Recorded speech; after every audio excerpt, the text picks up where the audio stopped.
Hi everyone, today is Tuesday, June 18th. Welcome back to another video. Today I am working on the sweater again.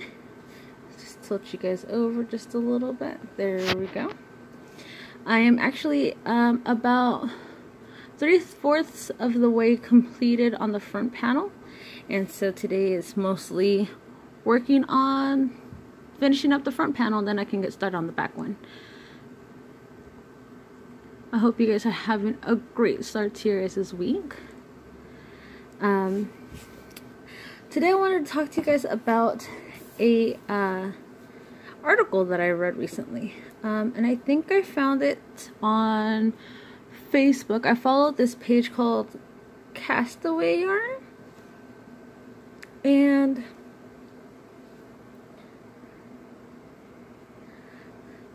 sorry about that. And they had an article there about how this physicist uses these simple stitching techniques for knitting in testing out different types of metabolic structures. And what I found interesting was that this physicist, if I can find the article, I will link it down below.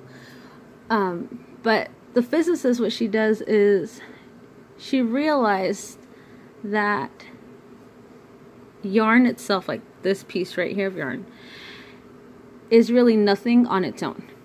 Meaning that on its own is just a piece of string. But once you start adding different stitches, a stockinette stitch, a purl stitch, and once you start adding different types of stitches on a needle or a crochet hook also, it becomes something.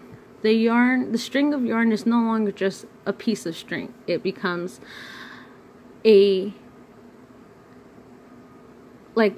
some part of like a ribbing. It becomes material for a garment. It becomes much more than just a piece of string.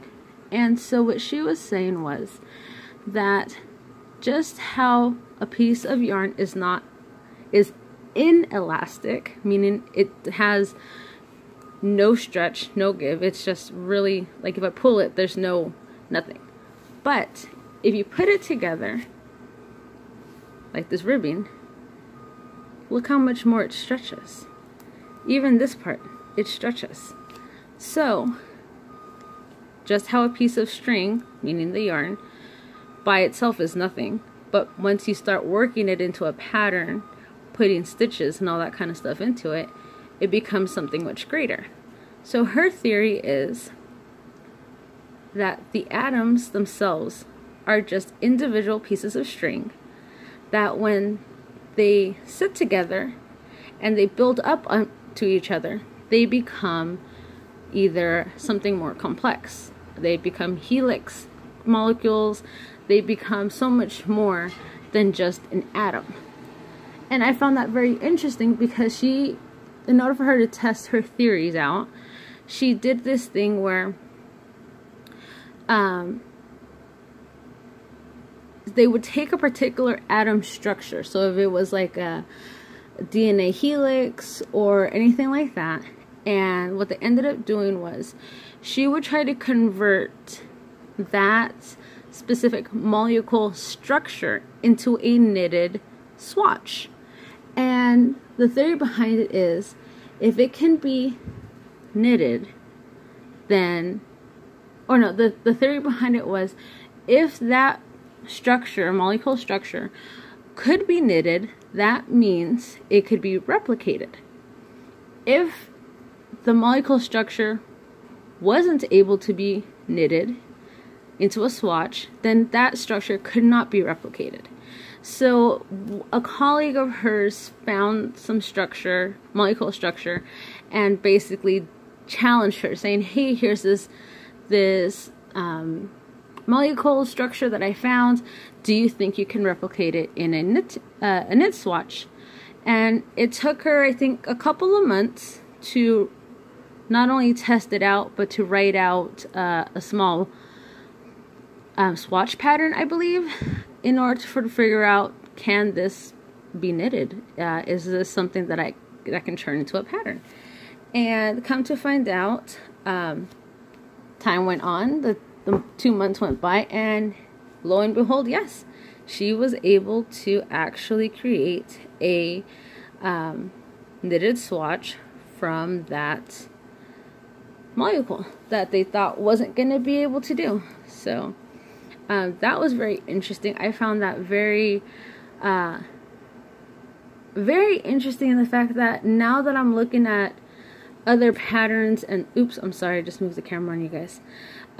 Looking at other patterns and looking at other designs and looking at the actual structure of it, I can see that, yeah, and the string itself is just a string, but once you put it on a needle, once you work with it, you can definitely see that a piece of string, meaning the piece of yarn, becomes more than just a piece of yarn. It makes something. So it was very, very interesting. I read it, I think 2 nights ago. While I was trying to go to sleep, I was like, oh, let me read something, and it sounded really interesting. Another article that I had read was about the healing powers of knitting, and I'm pretty sure by now you guys have heard that knitting and crocheting have helped a lot of people with anxiety, learning patience, even down to the point of helping them slow down signs of Alzheimer's and dementia. Well, the article that I was reading was about this one lady who had suffered a heart attack, a stroke, and she had been knitting since she was 14.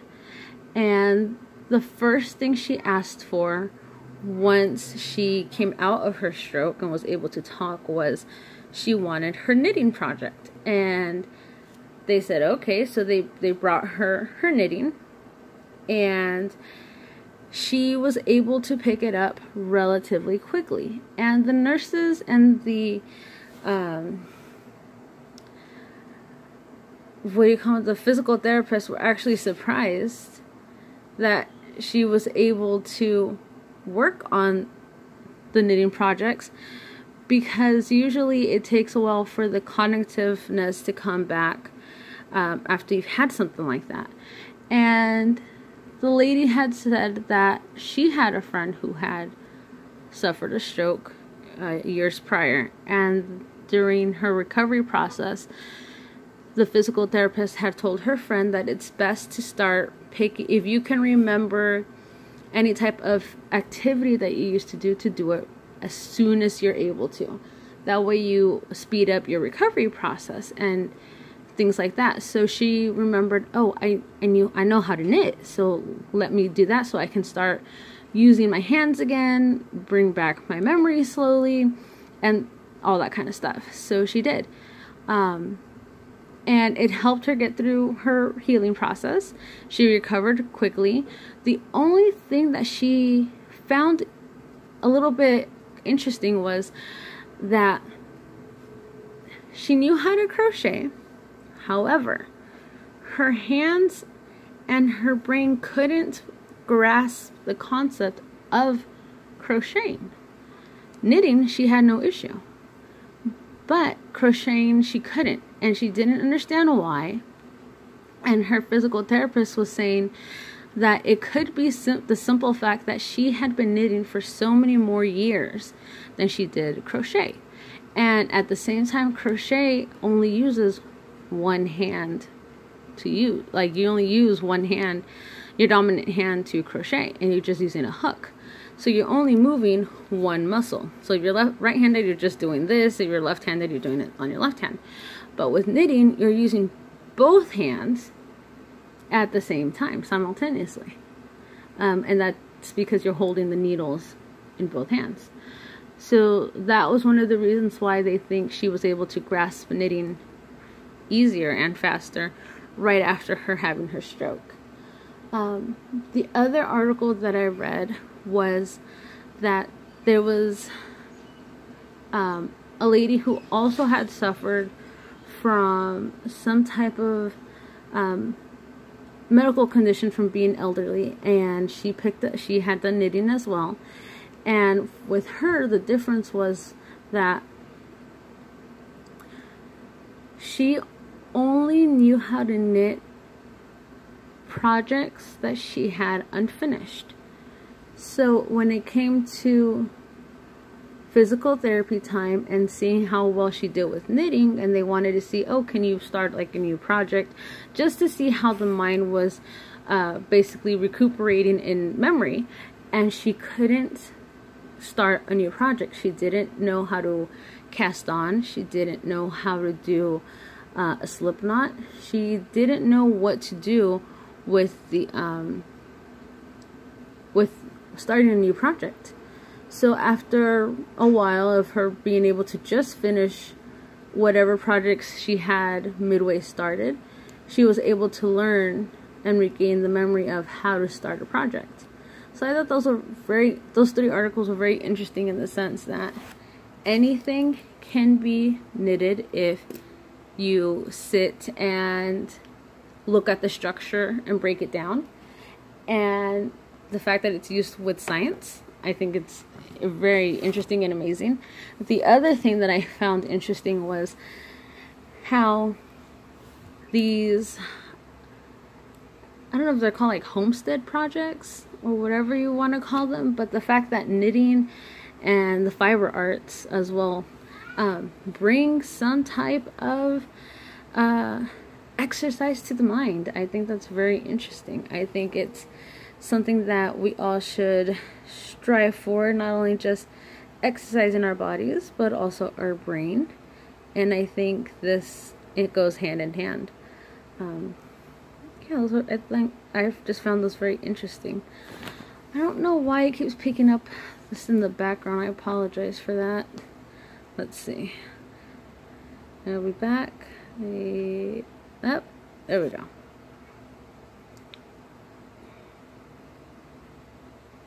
There we go. Okay, awesome.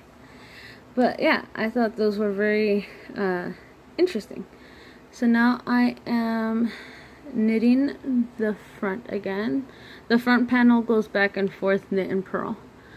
So we're on the purling side. I'm actually going to end it here.